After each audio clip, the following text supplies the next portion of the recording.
உலக மக்கள் அனைவருக்கும் வணக்கம். இப்போது நாம் மிதுனம் ராசியின் ஆங்கில புத்தாண்டு ராசி பலன்களை பார்ப்போம். குடும்பம். வருமானத்தை விட செலவுகளே அதிகமாக இருக்கும். 26ஆம் தேதி ராகு பாக்கியஸ்தானத்திலும் கேது 3ஆம் ஸ்தானத்திற்கும் மாறுகின்றனர். இது மிகவும் நல்ல திருப்பத்தை அளிக்கும்.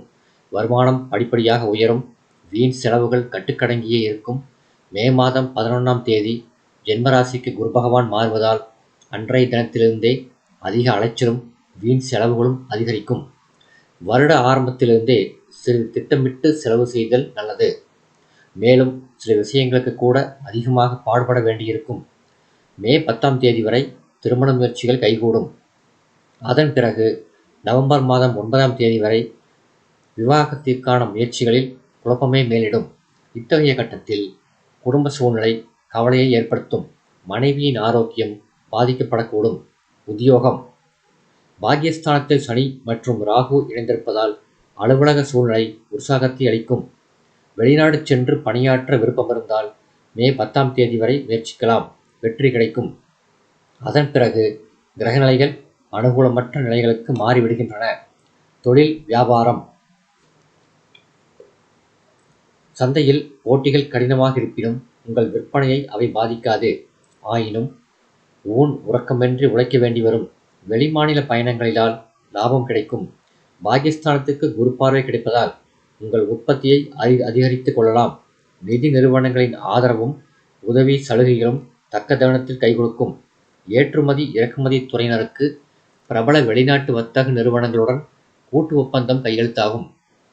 இது சம்பந்தமாக பலர் வெளிநாடு சென்று வரும் சாத்தியக்கூறும் உள்ளது. புதிய கிளை நிறுவனங்களை திறப்பதற்கு வழியும் வசதியும் கிடைக்கும். கலைத்துறையினர். கிரகங்கள் ஓரளவு சாதகமாக உள்ளன. ஜூலை 26ஆம் தேதி வரை திரைப்படத் துறையினர் புதிய படங்களை தயாரிப்பதில் துணிந்து முதலீடு செய்யலாம். லாபம் கிடைக்கும். இந்த சந்தர்ப்பத்தை சாதுரியமாக பயன்படுத்தி கொண்டால் லாபகரமாக இருக்கும். அக்டோபர் 28ஆம் தேதியிலிருந்து மீண்டும் சிறு சிறு பிரச்சனைகளை சமாளிக்க வேண்டி வரும். அரசியல் துறையினர். ஜீவனக்காரகரான சனி பகவானுடன் அரசியலுக்கு அதிகாரியான சுக்கிரன் சேர்ந்திருப்பதும் அனுகூலமான கிரக கூட்டணியாகும்.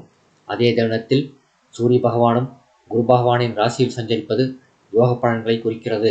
கட்சியில் செல்வாக்கு உயரும்.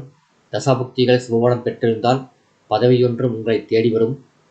ஆகஸ்ட் 21ஆம் தேதியிலிருந்து கிரகநிலைகள் மாறுவதால் பேச்சில் நிதானமாக இருத்தல் நன்மையளிக்கும் என கிரகங்கள் வலியுறுத்தி கூறுகின்றன. மாணவ மாணவியர்.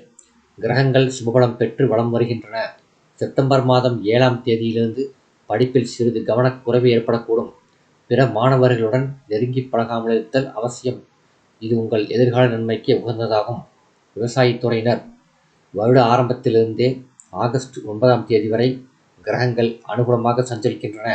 விவசாயத்திற்கு அவசியமான தண்ணீர், உரம், இடுபொருள்கள் ஆகியவை தடையின்றி கிடைக்கும். கால்நடைகளின் பராமரிப்பில் எவ்வித பிரச்சனையும் இருக்காது.